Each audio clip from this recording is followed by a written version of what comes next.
Hello guys, welcome or welcome back to my YouTube channel. I hope you all are doing good.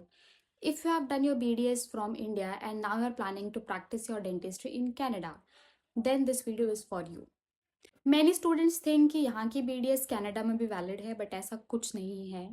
Canada में dentistry एक licence profession है and वहाँ पे practice करने के लिए you need to be certified by NDEB, which is national dental examining board of Canada.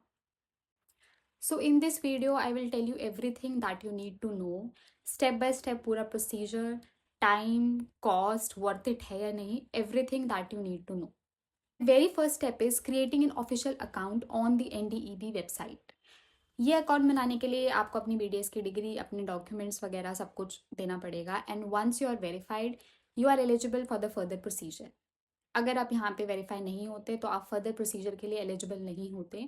तो पहला स्टेप है आपको एक ऑफिशियल अकाउंट बनाना पड़ेगा NDEB की ऑफिशियल वेबसाइट पे.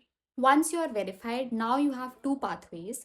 One is the equivalency process and the other one is the advanced standing DDS or DMD program.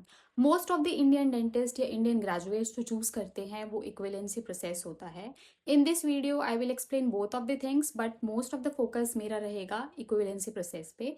Equivalency process में पहले आपको 3 एग्जाम्स देने पड़ते हैं.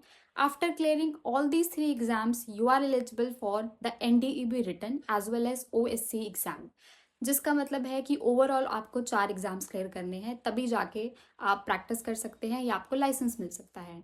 तो सबसे पहला एग्जाम जो आपको देना है वो है AFK, which is assessment of fundamental knowledge. Second exam आपको देना है ACS, जिसका मतलब है assessment of clinical skills. Third exam आपको देना है ACJ, जिसका मतलब है असेसमेंट ऑफ क्लिनिकल जजमेंट. ये तीनों एग्जाम क्लियर करके ही आप NDEB का रिटन एग्जाम और OSCE दे सकते हैं. अगर आप ये चारों एग्जाम क्लियर कर लेते हैं, now you are certified by NDEB. And once you are certified by NDEB, you can apply for the provincial dental license. Second pathway is advanced standing DDS. इसमें first of all you have to join a Canadian dental school for 2 to 3 years. You have to complete your DDS और उसके बाद ही you can apply or you are eligible for the NDEB written exam. Equivalency process में आपको NDEB written exam और OSC पहले वो 3 exams clear करने के बाद देना होता है. Most of the Indian students they go for equivalency process rather than the advanced standing DDS program, क्योंकि जो advanced standing DDS program है वो बहुत expensive है, बहुत limited seats हैं.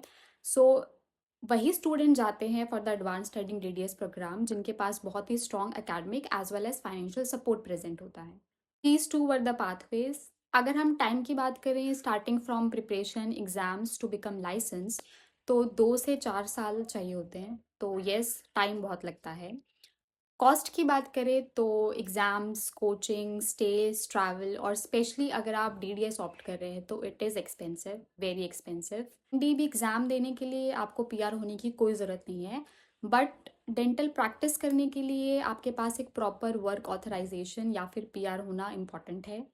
So this was all for today's video. Thank you so much. If you want detailed video about these exams, AFK, ACS, ACJ, NDEB exam or OSCE, or you want to know more detail about these processes, do comment below in my comment section and do subscribe my channel. Thank you.